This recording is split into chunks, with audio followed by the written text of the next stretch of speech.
You're watching Oilers Nation every day with Tyler Yaremchuk. Your one-stop shop for all things Oilers. There we go. What a weekend it was for the Edmonton Oilers. Psych. Wait, I'm killing time. Today's edition of The Lead has officially lasted longer than Trent Frederick's first shift. Let's get into it with The Lead.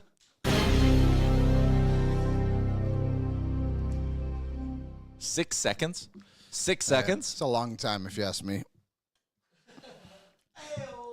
Welcome into Oilers Nation every day. The show is from the Sports Closet studio. Check them out online, sportscloset.ca. From jerseys to hats to the legendary foam finger, you'll find it all and more at the Sports Closet. We are, as always, a presentation of Bet365. Download the app today. Use the promo code NATION. Whatever the moment, it's never ordinary at Bet365. Tyler, Liam with you. It's a Sherwood Ford Giant game day. Jay is going to be here at some point. He did give us a heads up on this. Yeah, he did. That was nice of him.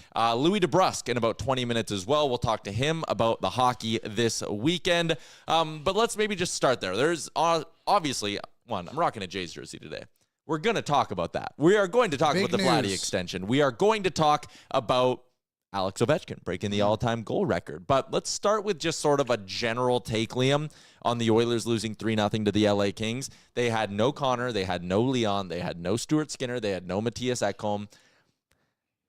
I wasn't bothered by a 3-0 loss to the LA Kings because that doesn't do anything to change my view of this Oilers team and this Kings team, quite frankly. Me too. I think maybe in some weird way, maybe it's a bit of a blessing in disguise almost that they did lose, because now, you know, the hope of home ice advantage, like something obviously has to go a bit more wrong than for the LA Kings for it to be still a hope, but now they can just sit these guys out. There's no worry of them falling out of the top three.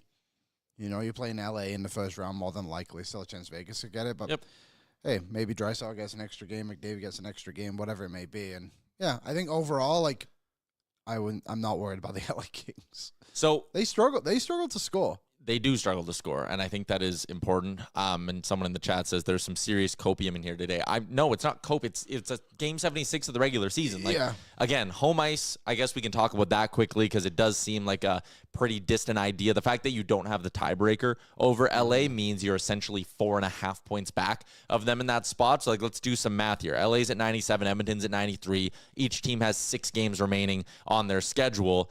If the Oilers were to go, let's just call it 6-0. Let's say they end the year on an awesome heater. That's the first game they've lost in the final 10 games. Yeah. Yesterday. The Kings? Yeah. Okay, let's say the Oilers go 6-0. That would put them at 105 points. LA then would only need 8 points to guarantee it. So LA would just need to go 4-2, right? Like, the home ice probably not happening. You're right. Maybe this does turn out to be like a little bit of a blessing in disguise or whatever you want to call it, because it'll just sort of let them rest guys without feeling any sort of like, okay, we're still kind of in the mix. Do we need to go for home ice? All of that stuff. So, yeah, I think it's fine. I'm kind of just resigning to the fact this series is starting on the road. I do think I was just going to quickly look because there was some talk about when the Oilers could open up their season. So, the playoffs do start officially on April 19th. Yeah. Which would be, obviously, the Saturday after the regular season ends, which is the 17th. So the Kings do play on Thursday the 17th. Would they – because the Oilers are done on the 16th, as you can see on your screen right now. The Kings are done on the 17th. Would they make the Kings play on the 19th? That last game for them against Calgary is at home, but still they traditionally like to give teams at least 2 days off from the last day of the regular season to the playoffs. The other question when you play LA, as we know from previous years, is building availability. The Lakers' regular season is done on the 13th. So, again, what's the Lakers' playoff schedule like? I think the Lakers would take precedent on a Saturday night over the Kings. I would think so.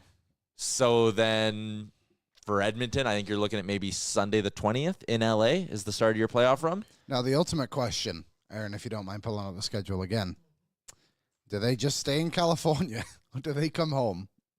If you're not playing till Sunday, you come home because you fly home on that night of the 16th and you sleep in your own bed the 17th, 18th, and fly to LA on the 19th. I wonder if, like, because of how late that game is, if they actually would just stay till Thursday morning. Like, maximize as much rest as they can actually get. I think getting guys home is the priority. Yeah, well, I mean, also, too, if Bakersfield's cooked, which, man, they might not have any players to call up, to be honest. Well, but maybe a few guys don't even make that trip. Oh, yeah, like Connor and Leon, I don't. Again, we're dealing with, and we're at a point where the Oilers are more or less locked into the third spot in the division.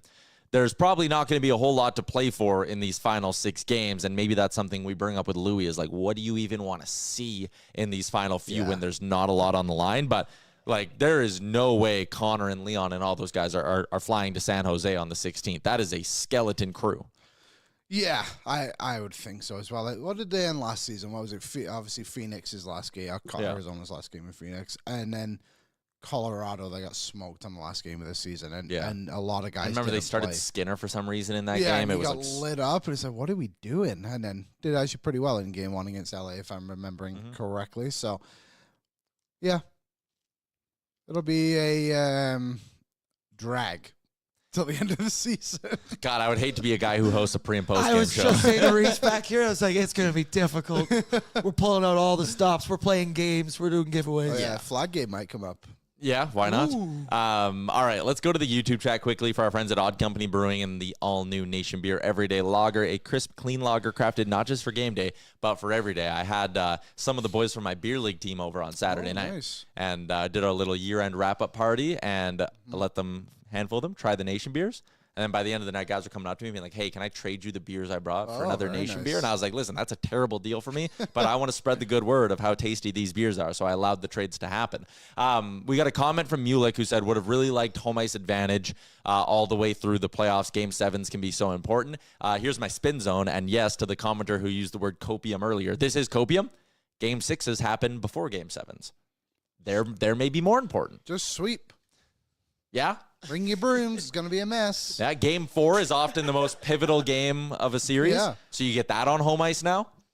I'm not worried about it. No, and the Oilers have won games on the road against the LA Kings the past few years. Obviously, both Game 6s, that when it got to that point, the Oilers won those games. So I totally understand. I would obviously like them to have home ice advantage the entire time too. But I honestly think this, and I have 2 kind of interesting points.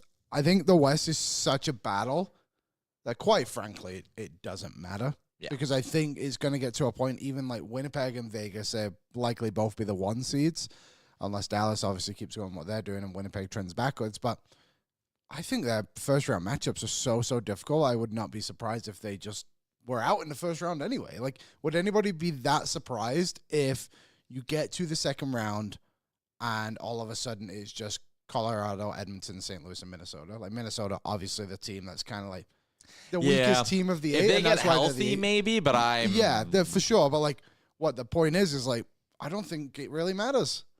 You know? Like, you could get to the Western Conference the next round and be the number 1 seed all of a sudden and have home ice advantage. Margins are so slim here. So tight. And also, too, I think we're seeing it with Florida. Like, game management is becoming such a thing in the NHL this season. Like, they're just like, hey, we're just going to make the playoffs and beat whoever we can. And yeah, it's going to be, I think this playoffs will be pretty historic, to be honest. I think this will be a really good group.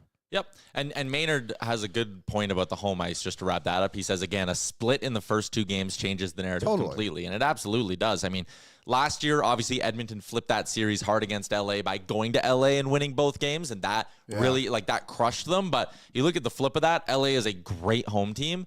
But if you can slip one in the first 2 games, you come back to Edmonton with that series tied 1-1, and all of a sudden I'm sitting there going, yeah, it's Oilers in 5 or it's Oilers in 6 at that point, right? I mean, again, you got to go win the games, and every game is, if you view it as a coin flip and the margins are thin, yes, I understand all of those things. But again, I'm not all that scared about starting on the road for round 1. Where I maybe agree with that it's a disadvantage is like, yeah, last year in the Cup final, I would have loved to have game 1 of the Stanley Cup final on home ice. I think that allows you to set the tone for the series, which is basically exactly what Florida did last year. So that's a disadvantage, but you can also, again, if you want to keep flip-flopping, having game 6 in Edmonton against Dallas in the Western Conference final, that was absolutely massive. The Oilers doing the drag them back to Alberta thing in game 5, that created a rallying point. Like, again, I get it. The Kings are so good at home, one of the best home teams in the NHL, and they are a tragic mess on the road. Things also change in the playoffs. Yeah, it's home ice obviously an advantage. There's no doubt about it. Like, the two games the Oilers have played in LA this season, quite frankly, they've played not that good in either of them, and the Kings barely got by them in both games. It took an overtime in one that shouldn't have even been a goal because of Skinner's mask. And then it took the Oilers not having half their roster healthy for the Kings to get 2 goals against them. One of them being on the third one being on internet, of course. Like, I'm not worried. Not worried.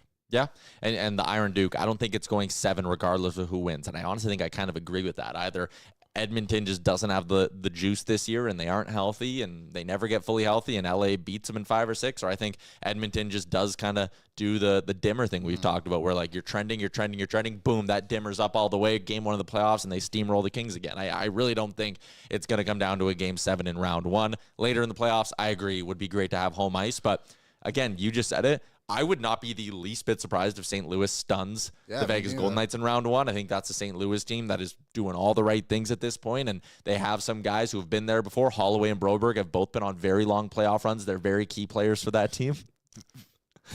Well, who do you want to run with? Yeah. Binnington, obviously. He's also won a cup. Yeah. Yeah. Binnington has been like a crazy different goalie since the Four Nations. Yeah. One thing I was interested in from the LA game on Saturday, and correct me if I'm wrong, I feel like the physicality Frederick brought to the game really just threw off the Kings. Yeah. Like, he was on a different level in that department, and he only played 7 minutes. But like, even when he was out there, it felt like even in front of the net, like, he just grabbed Fiala and started jabbing him in the face. And like, loved it. Obviously, the score that wasn't in favor of Edmonton, but like, you look at the guys they're going to bring back in to the lineup. Like, I really do think that he is going to be such a game changer. The first period, he had 4 shifts, 2 scrums. Yeah. Those are good numbers. I'll take those numbers all day. Like, when we spoke to Dennis Scrums per 60. Yeah. we spoke to Dennis on Friday, he was just saying how much more physical this LA team is. And I know Tanagino didn't play in that game, and he would obviously bring a different level to that. But I don't know. I was surprised at the lack of physicality from the Kings in like the scrums department. It felt like Edmonton were the ones initiating that, which was great to see. Also, how Maybe not about so much in the third, but- UFC Canadian legend Mike Malotte's younger brother getting his goal taken away? Oh, yeah, he's a friend of the show. Yeah. we had him. I forgot about that. I had to look that up. I was like, he looks a lot like Mike Malotte, and it's spelled the same. Remember, he had the numbers thing. Yep. Go Because watch we it. did that was was a our real life one. Yeah, you're right. Okay, let's get to. We're going to talk more about the Oilers and the Kings thing and all of that stuff when Louie DeBrusk pops on in a little bit. But it was a busy weekend kind of outside of Edmonton, so let's get into what's trending. It's brought to you by Douglas Mattress. I slept like a baby this weekend on my Douglas. I had one day where I had the blackout blinds all the way down, cozied into my Douglas nice and early. I was out. I slept for like 11 hours. It was beautiful. You can sleep as good as I do by picking up a Douglas today, either ordering online at douglas.ca/Oilersnation, or since they are a locally owned and operated Edmonton company, you can go to their first ever storefront in Manchester Square. Great value starting at $599. Free shipping across Canada through their mattress in a box delivery. What's trending? Listen, every hockey talk shows, every sports show is basically starting with it today. Alex Ovechkin sets the record. He almost did it on Friday, scored those 2 goals, and I was like, damn it, it is an absolute lock. He's going to be out there for the empty netter. He's going to fire it in. He tells Spencer Carberry that he doesn't want to go out for the empty netter, which I understand some people applauding him for. I was also kind of sitting there being like, Ovi, you're on home ice. Like, do it.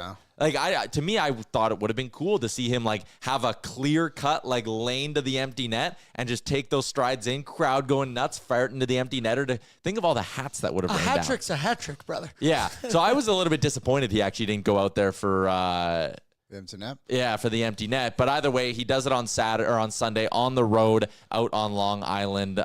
Does the celebration, the big belly dive, so cool. which I also said was perfect because if you would have given me like 20 guesses on what Ovi's gonna do for his celebration, I would have been like, "Okay, he maybe does like one of his vintage celebrations or whatever. Maybe he skates like right over to his kid." Him just doing that is hilarious and so vintage Ovi. It was the slide was cool, which I think. I'm glad it wasn't on empty net after seeing like the anticipation of this. Like the Islanders won this game 4-1. I think it finished. Yep. Right? Who cares? Quite frankly, like it's so irrelevant. And I thought the NHL did a good job of the ceremony and everything. And I thought I'm pretty sure Islanders fans got up and cheered this goal. That arena erupted. It was a cool moment. Being on home ice would have been awesome, but I think scoring on a fellow Russian, Ilya Sorokin. His son is called Ilya too, which is hilarious. This was awesome. I was like, don't know if I want to admit this. It was like kind of a cool, like emotional moment I found. Like it was just like, wow, like this is nuts. Like you just don't see records broken in the NHL because of how great Wayne Gretzky was. And to see Ovechkin do this, and there's obviously that interview going around as well of him being like, no one will pass Gretzky. It's impossible. Yeah. And then he did it. So next up, 1,000. Next up is 1,000 goals, which you'll probably have to wait for next season to get, but you never know with Ovi. I also wouldn't be surprised if they rest him for a little bit. There were some people talking about like 16-minute ceremony in the middle of a game. Are you kidding me? What you need to remember is that this is the all-time goal record. Like, I get that as hockey fans, we've been talking about this for a really long time, and it's been in our sort of, call it, news cycle for a really, really long time. But for casual hockey fans, for sports fans, this is like a moment to get a lot of eyeballs on the game and on the sport. So, yeah, for the all-time goal record, like if they would have done when McDavid got his 1,000th point, if they would have like stopped the game and done a ceremony, that would have been dumb. If it was, again, Ovi getting to second, whatever it is, the fact that this is the all-time goal record, to me, there's no ceremony that could go on too long. The one thing that was a little bit too far was the New York Islanders offering fans a chance to get a physical version of their ticket. Great idea. Great idea. Fans want a little commemorative, like, hey, I was in the building when Ovi set the record. Yeah, that's cool. They then turn around and charge fans $45 to print their ticket. I can understand if it was like, hey, we're going to be shipping these to you. Yeah. And there's like maybe $5, $10. Charging fans $45 for a printed version of their ticket is bananas. It's ridiculous, to be honest. It should never come to that. Even the Canucks, did you see what the Canucks did? The Canucks were like selling Ovi memorabilia? Auctioning off Ovi jerseys. That like what he wore their game worn, but like, beat it. This isn't about you. Yeah. You know, this is like a cool moment in the NHL. Like you said, Ovi broke the goal record and two teams decided to make it a money grab. I think that's so disrespectful to the fans.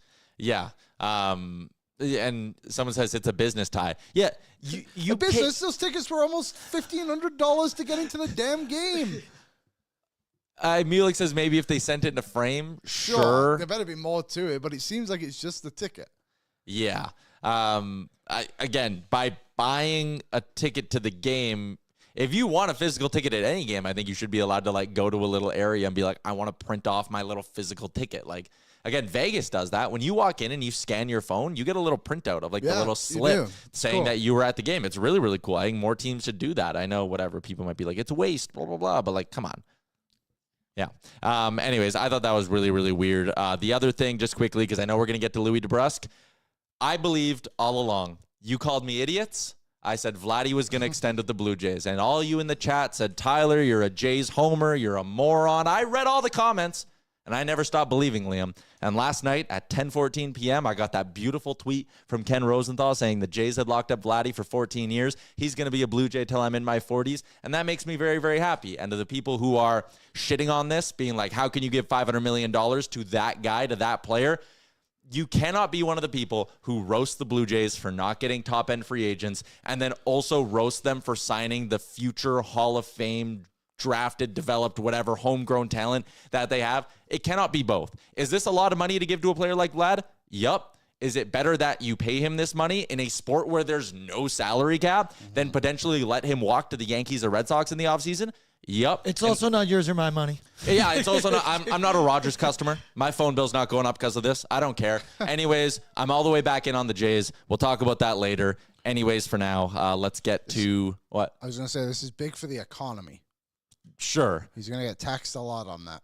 That decent point. Anyways, yeah, I'm all the way back in on the Blue Jays, even though they got swept by the Mets this weekend. Don't care. What are they, 500 now? Yeah, 500.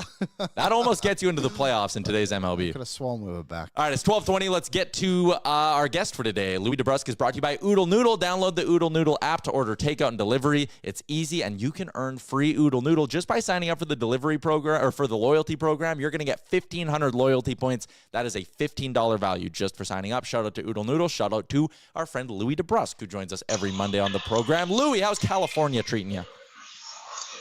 Treating me well, guys. It's been beautiful weather, which we haven't been the most consistent with weather. I know you guys were in Vegas. It was nice there. Got a little cool at night, but we'll take it. But it's been great. You know what?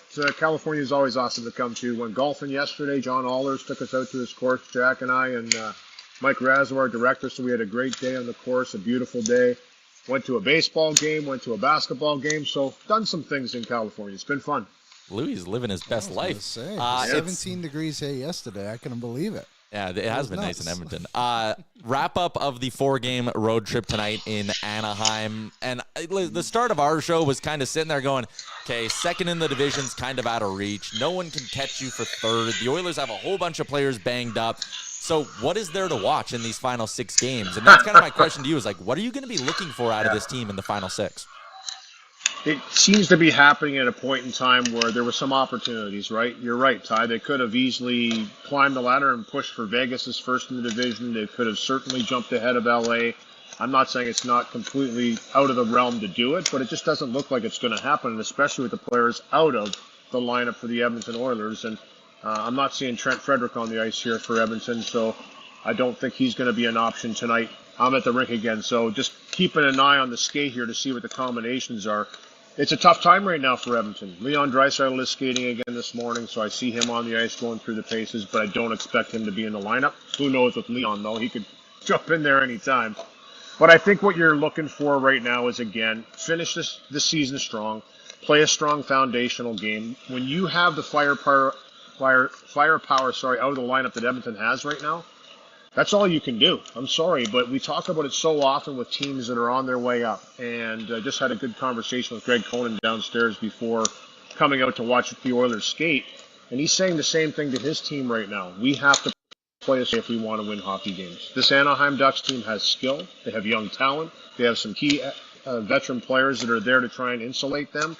But at the same time, if you're not playing the right way, it's going to be an uphill battle the entire time. And they're learning that on the fly. Edmonton's been through, and I think with the absence of Draisaitl, McDavid, Ekholm, Stuart Skinner, potentially Frederick, and you've got Evander Kane still on the shelf. You've had injuries throughout the season, and the most we've seen Draisaitl and McDavid out of the lineup in a long time. They've been able to still put a record together, and I think that's because of the identity of the team and how they've learned structurally to shut things down. So that's what I would want to see from this team is continue to play that way, because in the playoffs, that's what it becomes. If you have the firepower game breakers to make those plays at the appropriate times in games, that's how Edmonton's won games. But they still have to play a stingy defensive game, and that should be the mentality tonight against a young, incorrigible team. Olivier Rodrigue looks like he's going to get the start tonight for Edmonton. I guess. Yeah. Are you surprised he didn't get that San Jose game instead of tonight? It seemed like obviously a softer spot. Edmonton have struggled with the Ducks this season. You know, yeah, they got some firepower. They do. They've got skill, right? And it'll be a danger again tonight, and why I'm preaching defense for Edmonton. This is a good opportunity for them to go into a game where, you know, they're the ones that are the skilled team, quite frankly. You know, you look at the Anaheim Ducks, they've got some skill over there. They've got young talent. They've got guys that like to get up and go. They've got 3 lines that can hurt you offensively. It hasn't been a great year for them as far as they were in the mix the last time they played Edmonton, beat them 6-2, and they had, you know, I think they were 5 points out of a playoff spot at that time, so there was some life in the organization and the team. It's kind of dwindled now since they last met, but I still think it's a dangerous team. So for Rodrigue, we saw him step in there and increase some fire right away. I think Jared McCann had 4 shots in that third period, the first 2 or 3 minutes on Rodrigue, and he did fine to stop those shots. He finally did bat one out of the air past him, but I'm excited for him. It's been a long haul, long journey for Olivier, and here's the thing. Sometimes when you're a team and you see a guy stepping in there for his first ever start in the National Hockey League, it's exciting. It kind of adds some juice. As far as where they played him, I think they just wanted to continue to ride Calvin Pickard, who had won games. And if a goaltender's on a hot streak and he's moving, keep playing him, keep putting him in there, let him do his job. That's why he's here with Stuart Skinner out. He's done a great job stepping in there, had some big wins. But I think it's time to give the young kid a start and say, hey, what can you do? Go out there and have a chance to win a hockey game in the NHL. And if they are going to win this game, they're going to need him to be really good. But the team in front of him is going to need to be very, very good. There's limiting chances, playing a real stingy, hard game. And I know it's a cliche, guys, but I say it all the time. Even with McDavid and the whole plethora of stars they have in the lineup, try and win a 2-1 game. If your mentality is a 2-1 game, I like Edmonton's chances with or without their big guns because they do it, and they're going to need to do it tonight. I know this next question is, like, the answer to it is very much dependent on what we do see in the final 6 games, but Stuart Skinner's now been out for over a week. I know Gregor reported today that he could potentially play some games later this week at home and maybe get a start, but as Calvin Pickard continues to kind of pass every test that this team puts in front of him, do you think there's a world where Pickard's the night 1 starter in the Stanley Cup playoffs? It's a good question. I think if Stuart Skinner is ready to go, and that is the big question, right? You miss time. You have to get back into the mix. He's going to have that opportunity, hopefully, once he's healthy to get in and play some games. And if his game's where you think it should be, you're going to go with your starter. But we saw last year, Calvin Pickard was vital and important in the playoff run to the Stanley Cup final. He stepped in there in Vancouver, solidified the team's goaltending, allowed Stuart Skinner to have a little bit of a break, and then once Skinner got back in, was tremendous. So I think, you know what, it's a great thing to have a guy that now has been put into the starting position because of an injury, has 20 wins for the first time in his career. This is a journeyman that's been around. I mean, he's had to claw, fight, scrap, you name it, any way, shape, or form to get starts in this league, to stick around in this league, and he's done it. And I think that's a real good sign. So they have an option. They have a guy they know that they can rely on. They can throw him in there if need be. They've done it before. So I don't think they're going to necessarily overrule and put Pickard in instead of Skinner, but they know they have Skinner right there if they need. They have Pickard right there if they need to at any time put him into a situation if Stuart Skinner can't play or if he's not playing up to par. So there's an option, and I think that's an important feeling to have going into the playoffs. I wanted to ask you about Evander Kane. Obviously, skating a lot more recently. Do you think there's any chance he stays in Bakersfield for a conditioning stint before the playoffs start? I don't. I think it'd be smart. I think, you know what? Get in some games, actually meaningful games where it's a real game where you can actually hit people full tilt. Because quite frankly, we just saw it with Trent Frederick. Yeah.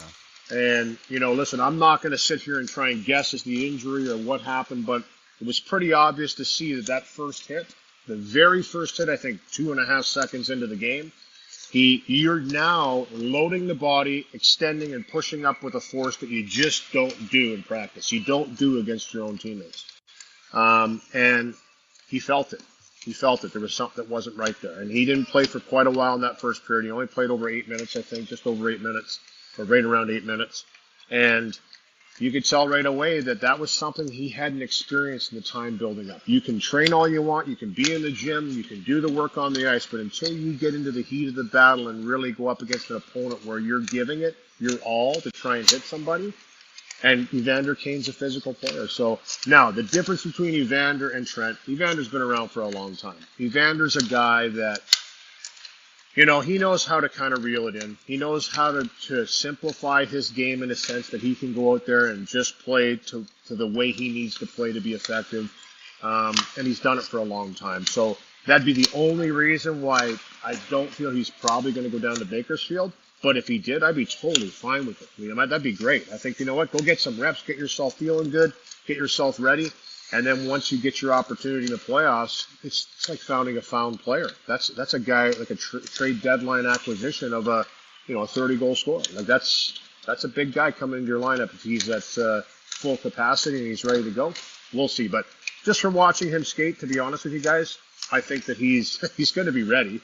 I think, you watch him and he's systematically building up the skates every single day, and there is a timeline here, and there's a date that he wants to be ready for, and I think that's for game one. Whether he is an option in game one and gets in there, that'll be the coach's decision. But if he's raring to go, I don't know why you wouldn't put him in your lineup.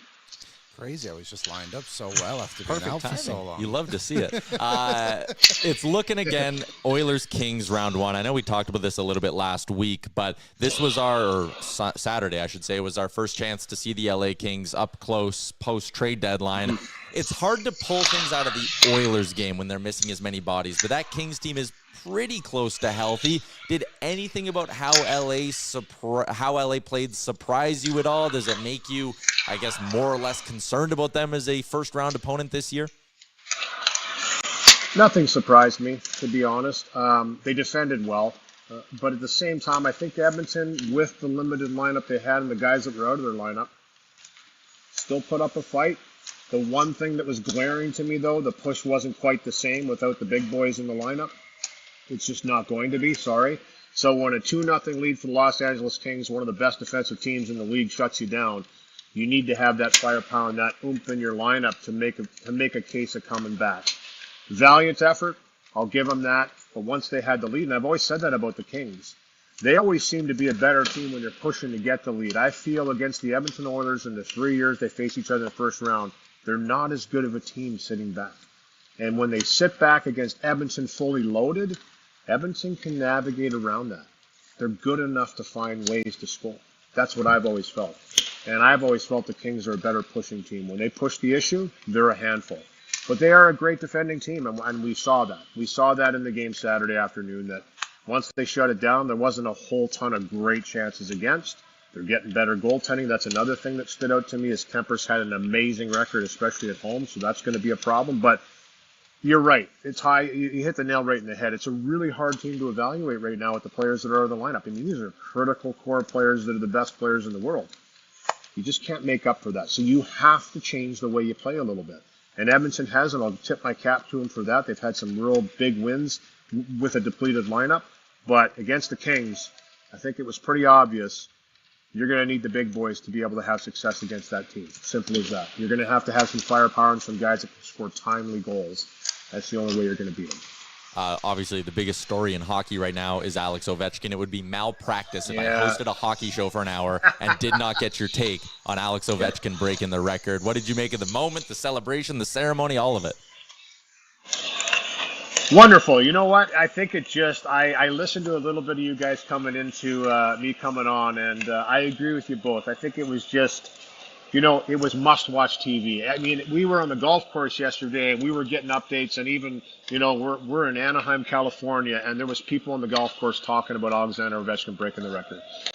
Great hockey market here, but I'm just saying, we're on a golf course up in the hills, and, we come back to around the ninth turn there, and one of the young kids came up. He's a hockey fan, and he's like, he did it. He broke the record, right? And we're just like, that's awesome, So we go back, you watch all the highlights, you love to take it all in. I love the fact that Wayne Gretzky was there. I remember back in the day when Gretzky broke Gordie Howe's record, Gordie was there, and I just think it's just a great way to pass on the torch to the next guy in line. And Wayne Gretzky always so graceful in that regard when, he knew that record was eventually going to be broken this year, and he was on board with it. No one's going to touch him for points. He still leads in assists alone, but I just think Alexander Ovechkin has shown he's the most consistent goal scorer in the game that we've ever seen. He's 40 years old, essentially. This guy's putting up over 40 goals in the National Hockey League. Incredible. Quite incredible, and a real testament to his durability, his longevity, and I think he can do it for years. I don't think he's slowing down. And I think this team in Washington right now was inspired by this chase by Ovechkin. They all got on board, and they're celebrating it as a team, and they're going to be a hard team to beat moving forward. They've had a terrific year. But what a storyline, guys. Awesome storyline. And I was there, that one of that's talked about his best goal ever was against the Phoenix Coyotes and Wayne Gretzky, his first year coaching for the Phoenix Coyotes. And he came down. It's the one where he fell down and flipped it on the backhand side. That was my first year in broadcasting. I was doing the radio down in Phoenix, and I got to call that game with my partner, Bob Heathouse. And I remember when he scored that goal, I'm like, this kid's something special, he's just a 20-year-old kid. He missed a year because of the way he was drafted coming. He was a little bit older than Crosby, yet they both started in the same season in 05-06. And you know what? That was our first impression of Ovechkin. it's been a lasting impression that has never, ever gone down because he's lived up to it each and every year. So congratulations to him. That's a number that's really going to be hard to beat. We said it when Gretzky said it, it'll never be broken. Gretzky said it last night that, you know what, this one will be really hard to touch. He doesn't think it's ever going to be broken, but who knows? Maybe we'll see the next kid come up and just start putting the puck in the net at that pace, but I think it's going to be really tough. Because number one, it's not just the goal scoring, it's the longevity. And I don't think Gretzky, for that matter, got enough credit for how durable he was in his career. But Alexander Ovechkin, I've called him a T1000 I don't know how many times in my life on the air. He's just built different. You look at that guy, he is the perfect scoring machine, and congratulations to him. Awesome. I like that you called him a scoring machine because he is the epitome of like natural ability, while all these other guys are watching what they eat and they're whatever, sleeping in their cryogenic chambers or whatever the hell athletes do now. Ovi is a hot Cheetos Subway and crushes 6 beers after every game kind of guy, and it works. He's a guy after my own heart. I didn't have that scoring ability, but I have a similar build. But you know what? But I wish I would have saw him before my career because I would have been like, hey, I could probably score a few more goals if I do it like Ovi. But what a shot! I remember years ago too, walking in at that time, the old Coliseum Rexall place back in Edmonton with Wayne Gretzky. And this was quite a while ago. I want to say a decade ago or whatever. And he made a comment about Ovechkin at that time. And he has always seen, skill and greatness recognizes greatness. It just does. It's incredible how we look at it and we recognize it, but they recognize it earlier. The great players in the game and the generational players in the game just seem to pick it up quicker than we do at how great a player is. And he made a comment on Ovechkin back then. He just said he's the best goal scorer in the game. And I think he said something like he might be the best goal scorer ever. And he was on it. He's like, this guy is a different person. This guy puts the puck in the net a different way. And we always talk about the shot. But what makes Ovechkin the best goal scorer in the game, and similar to Gretzky and all the great goal scorers, his desire to score a goal hasn't changed from his first game in the NHL. Every time that guy scores a goal, it's like it's his first goal in the NHL. And that is something that is so hard to maintain throughout your career. But he has. He loves putting the puck in the net. He is a cookie monster. He wants it every game, every day. And that's why he's the best. That's why he has the record. Louie, as always, appreciate your time. Safe travels back to Edmonton. We'll chat again next week. Sounds good, guys. See you there. Yeah. There you go. Louie DeBrusk, brought to you by our friends at Oodle Noodle. It's been really cool just to see the way, again, the hockey world comes together to keep their eyes on that. And, it's a once-in-a-generation kind of thing. I can't remember the last time there was something like that in hockey. And the next time we're going to get that is probably McDavid chasing 2,000 points, because I don't think Sid's going to get to 2,000 points.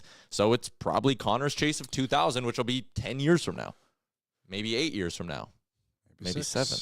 Yeah, that'll probably be the next one. I know Matthews, a lot of people talked about him chasing Hurt.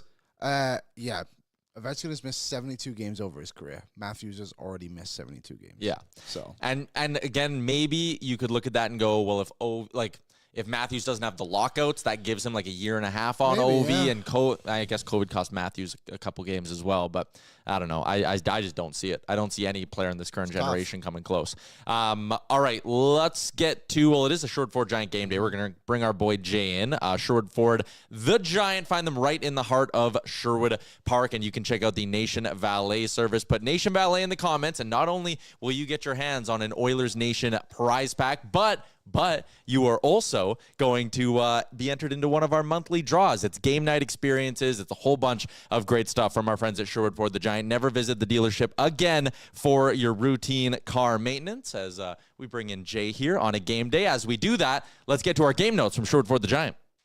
Hey guys, David here, down at the Edmonton Motor Show. Join us Thursday to Sunday. And hey, you know what, Evan Bouchard, he's got 5 points in his last 5 games. Let's go Oilers! Hyman has scored 7 goals in his last 10 games versus Anaheim.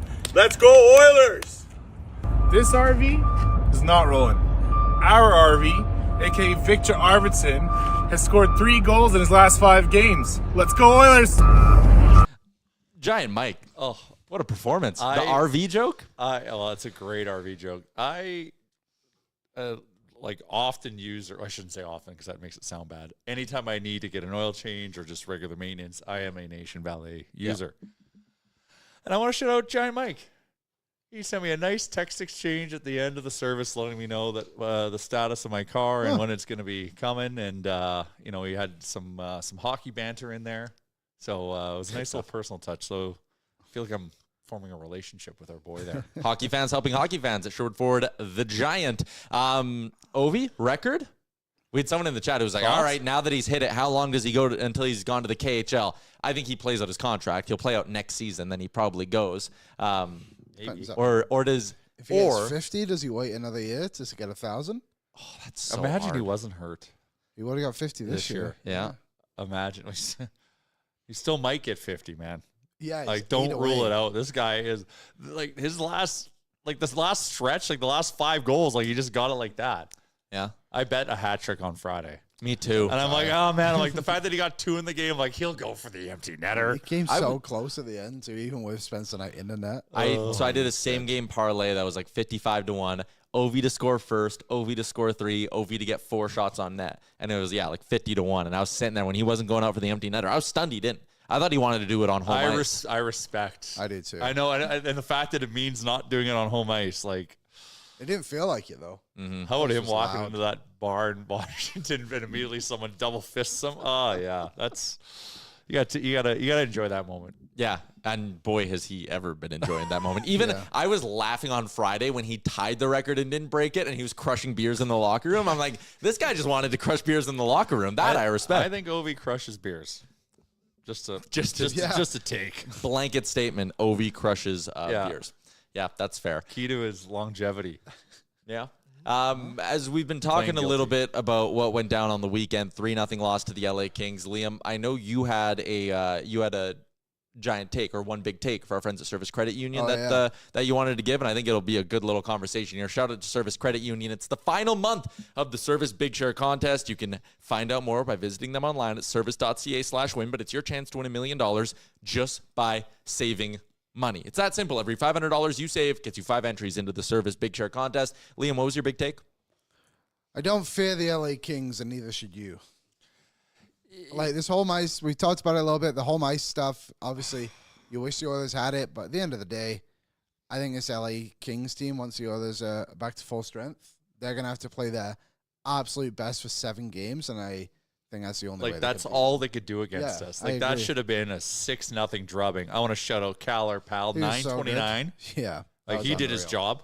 Stopped one with, like, his back. That was weird. Yeah. Thought it was his bum at But, first. he keeps doing his job, and, he gave us the goaltending required for us to win. It's just we couldn't do anything in front of him. Like, score, yeah. It was, and we did create a little bit. Wasn't terrible. Power play was, our power play is so bad to watch. It's like, and that's why I'm with you, Liam. Mm-hmm. Thank you. We got a lot of real strong horses in the stables just getting mending right now that when they get deployed. No Frederick tonight. Yeah, well, Draisaitl skated though on the 4th line. Well, McDavid skated on the 4th line. That's why I put everyone in bubble wrap on the whiteboard today, because it's like, okay, Trent Frederick. I liked him for the 7 minutes. He was wincing. You could just see him. He was immediately. You could tell he was fighting through it still. What do you think it is? Like, is it a high ankle? I think when he came down on his ankle, he was already out with an ankle injury. Yeah. So I would Because he was in a boot in his last couple weeks in Washington or in Boston. And every stride he took, he looked like he was grimacing. So for me, like, this is just like go out and give it a go. We have no players. See what you can do. Yeah, we actually need bodies. Yeah. But maybe in hindsight that was kind of dumb. Maybe, but he was cleared. Like, Knoblauch did his pregame and said, like, we've been asking every day, and the staff has been like, he is not ready, he is not ready. And finally, he said they said he was ready. I feel like you may probably just want to sit him for a week again.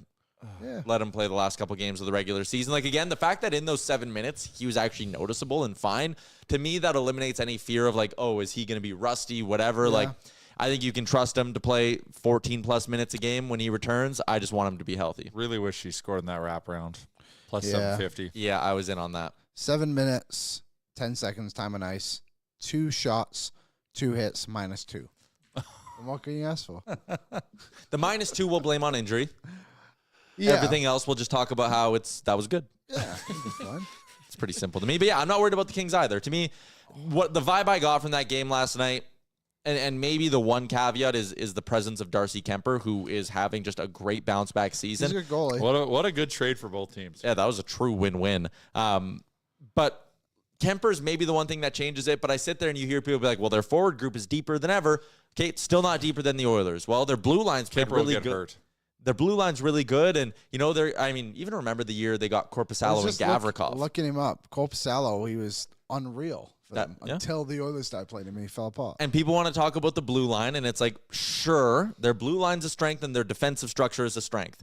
It's literally just the same conversation we've had the last 3 years the Oilers have played them. They just have a goalie who you could argue is better than the ones they had, but that's a great point on Korpisalo. He was the prize gem of that trade deadline because of how good of a season he was having. He had a 9-21 in 11 games and a 2-1-3 goals against for the Kings. For Columbus that year in 28 games, he had a 9-13. So he was good all season. He didn't just turn it around for the Kings. And then, what was it, game 4, it kind of fell apart. The Oilers just figured out if they just shoot high on him, everything's going to go in. And that was awesome. Yeah. That was a game. I saw a thing the other day, and it was making fun of Stuart Skinner. But it kept showing the highlight of when he went to play the puck against the Kings in Game 6, but his stick was broke. Oh, yeah. Yeah, I didn't think that was really his fault. That was the Klim Kostin, Kyler Yamamoto game. It was. The death came through. We were at Greta that night. We were at That was Greta. actually unreal. That was a really fun night. That was one of our best Greta nights. That one and that one in Game 5 of the Cup Final this year, I think, are my top 2 Greta nights. Oh, yeah. Game 5 was electric. Connor Brown goal, shorty, pop. That was sick. remember. I don't know if you were there. I was there for Game 7. Yeah, I remember sitting next to Jay, and you were so nervous you were just crushing the non-alcoholics. Couldn't handle it. It was great. I stress watched. I was so stressed. Hey, I went there. I should not have gone there early. I went there early, and I just sat stressing out. Yeah. Let's get to a couple of game notes tonight for Star Mechanical, Edmonton's #1 plumbing and heating company. You can find out more by visiting them online at starmechanical.ca. For the Anaheim Ducks, they are coming in on back-to-back losses. They have not been playing overly inspiring hockey as of late. And as you noted, Liam, the last good team they beat was the Oilers, which they have given the Oilers fits this year. Yeah, they obviously, coming out of the break, the Oilers stunk against them. Apparently, we've beat them this season. I don't remember. I don't remember that game either. No, I don't recall. Remember early in the year we were keeping track of like the most forgettable Oilers games? That's one. That one's got to be #1 because I don't know when it happened. Yeah, I couldn't tell you the score. Couldn't tell you anything. Was it in Anaheim? No, it must have been at home because this would be the second game against Anaheim on the road. So, yeah, I got some game notes here. I'm going to do them on the fly. I was writing them down, but I had I had a water tank issue, Jay, this weekend. I had to get it sorted out. Yeah. All good to go now, though. Congrats. Thank you. Congrats. So since the trade deadline, the Anaheim Ducks 18th in goals against with 3. Goals 4, 3 a game. The Oilers, same. Okay. Goals against, the Anaheim Ducks are allowing the 6 most goals against since the trade deadline, 3.64. The Oilers, scrolling down, 2.86. So that's pretty good. Power play, let me just get to the power play quickly. I like that you're doing this on the fly. Wow, we're a live show. 11% help on you the out. power There play. you go. Look at that.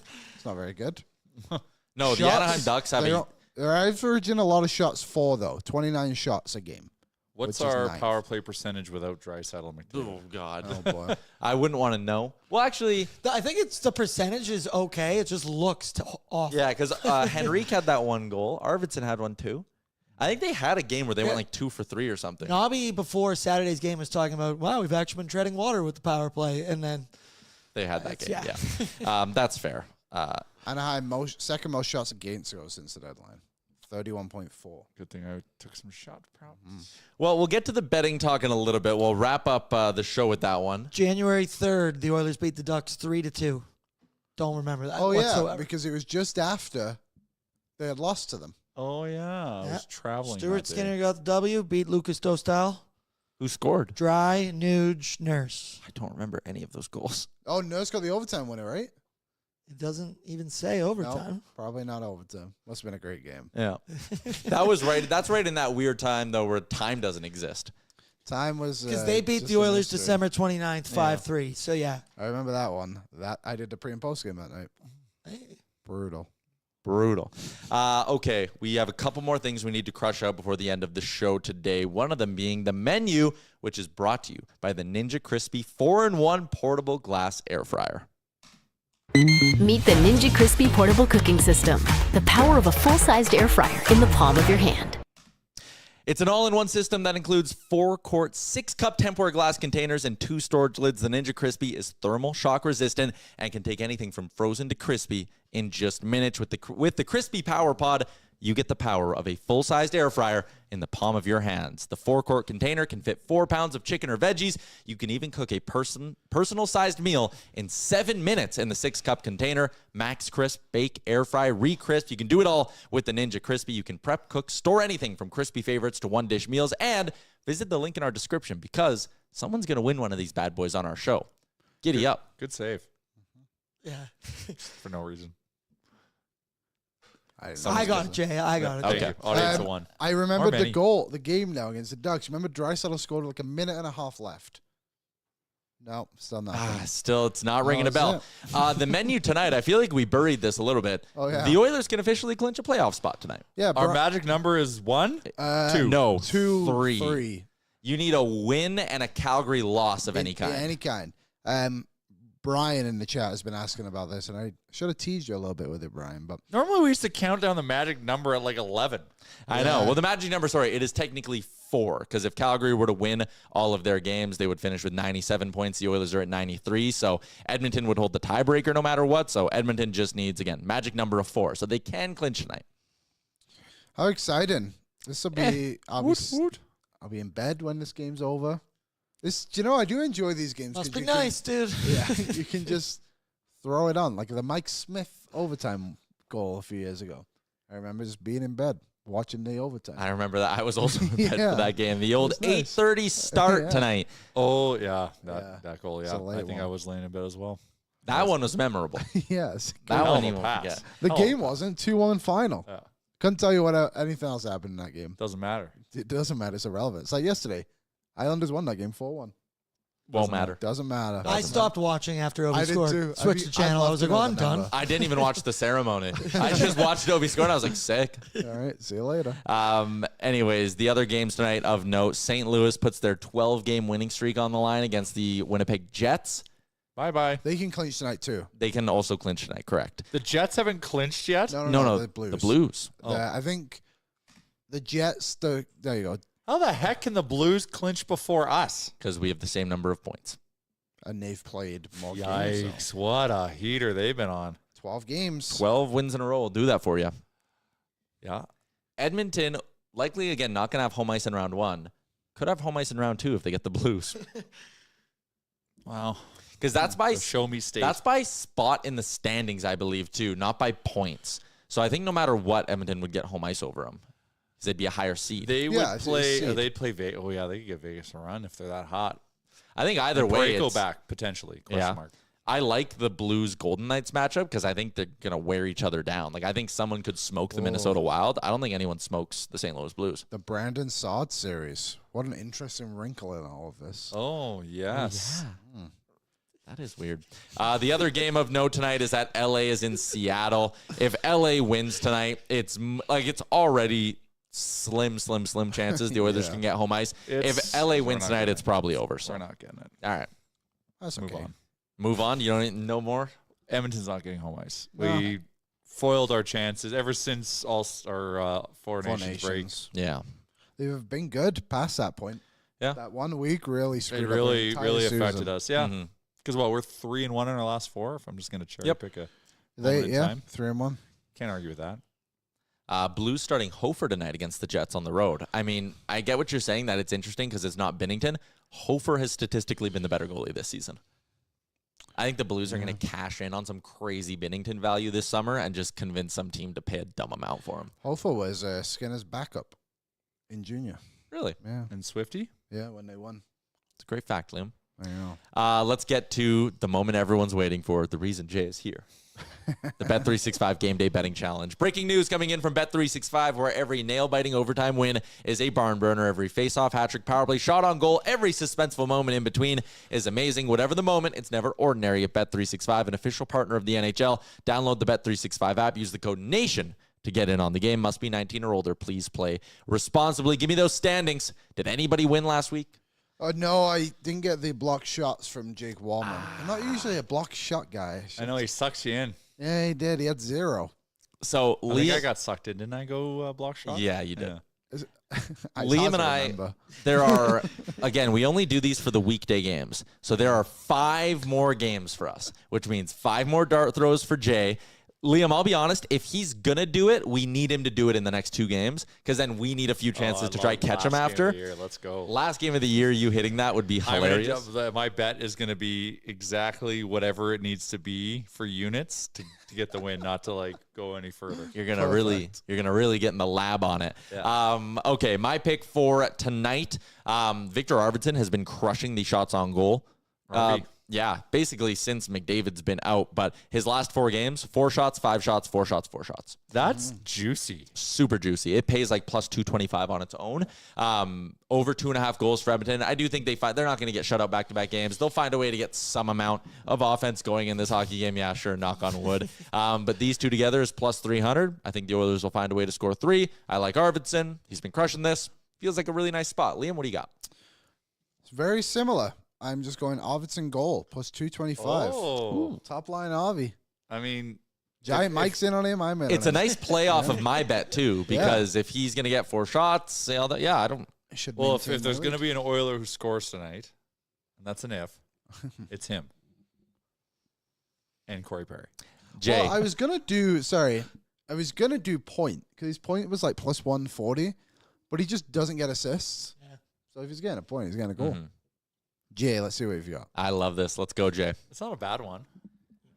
Well, our boy Jake Wallman just be chucking rocks at the net, 3+ shots. Skinner, he's continuing to somewhat be a factor here and there, 3+ shots. RV, yep. You're going 4. I'm going conservative here, 3+ shots. And I'm with Liam, riding with Liam, because if anyone's going to score, it's going to be him. And it's the Worm revenge game. So why not sprinkle in a Corey Perry goal? So plus 12,000. I didn't look this up to take a shot at you. I wanted to take a shot at someone in the comments. But someone said, you're doing the wrong bet. Jake Wallman gets 3 shots every game. He's only hit it in 4 of his last 10. So doesn't quite do it every game. He's hit it in 3 of his last 5, though.